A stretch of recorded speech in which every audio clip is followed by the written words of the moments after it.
पर भारत ने दिया भी है। मैं लौटूंगी आपके पास, लेकिन एक बार फिर से रुख करेंगे प्रधानमंत्री नरेंद्र मोदी का। सबसे छोटी गीता से लेकर सबसे बड़ी गीता तक गीता को सामान्य से सामान्य मानवी तक पहुंचाने के अनेक प्रयास अब तक हो चुके हैं। सबसे छोटी गीता से लेकर सबसे बड़ी गीता तक इस दिव्य ज्ञान को सरल और सुलभ कराने के लिए निरंतर कोशिश हुई है।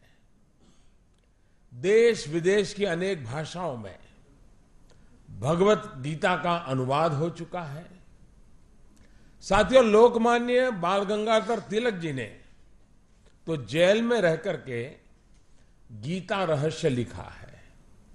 इसमें लोकमान्य तिलक ने भगवान श्री कृष्ण के निष्काम कर्मयोग की बहुत ही सरल व्याख्या की है। उन्होंने लिखा है कि गीता के संदेश का प्रभाव केवल दार्शनिक या विद्वानों की चर्चा तक सीमित नहीं है, बल्कि आचार विचार के क्षेत्र में भी वो सदैव जीता जागता प्रतीत होता है। लोकमान्य तिलक ने मराठी में गीता के ज्ञान को सामान्य मानवी तक पहुंचाया और गुजराती में भी इसका अनुवाद कराया। इसी गुजराती अनुवाद को राष्ट्रपिता महात्मा गांधी ने जेल में पढ़ा और इससे गांधी जी को भगवत गीता अकॉर्डिंग टू गांधी को लिखने में बहुत अधिक मदद मिली। इस रचना के माध्यम से गांधी जी ने गीता का एक और पक्ष दुनिया के सामने रखा। गांधी जी की ये पुस्तक मैंने अमेरिका के पूर्व राष्ट्रपति श्रीमान बराक ओबामा जी को भी उपहार के रूप में दी थी। साथियों, श्रीमद् भगवत गीता भारत का दुनिया को सबसे प्रेरक उपहार है। गीता विश्व की धरोहर है। गीता हजारों साल से प्रासंगिक है। विश्व के नेताओं से लेकर सामान्य मानवी तक सभी को गीता ने लोकहित में कर्म करने का मार्ग दिखाया है। भारत के करीब करीब हर घर में तो किसी न किसी रूप में भगवत गीता विराजमान है ही। दुनिया भर की अनेक महान विभूतियां भी इसकी दिव्यता से अछूती नहीं रह पाई।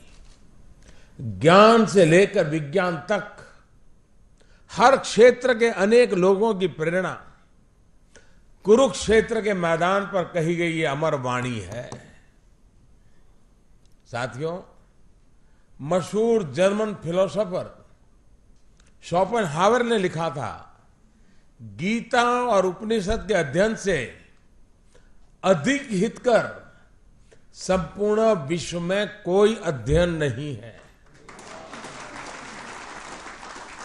जिसने मेरे जीवन को शांति से परिचित कराया और मेरी मृत्यु को भी अनंत शांति का भरोसा दिया।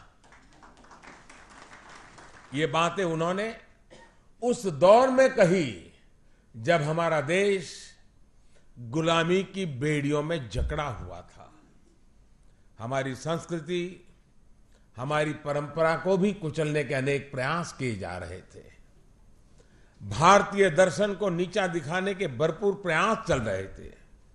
साथियों, दुनिया को भारत के इस पुरातन ज्ञान से, पवित्रता से परिचित कराने का एक बड़ा प्रयास मंच पर विराजमान विभूतियों ने किया है और मेरे सामने मौजूद अनेक विद्वानों और भक्तों ने भी किया है।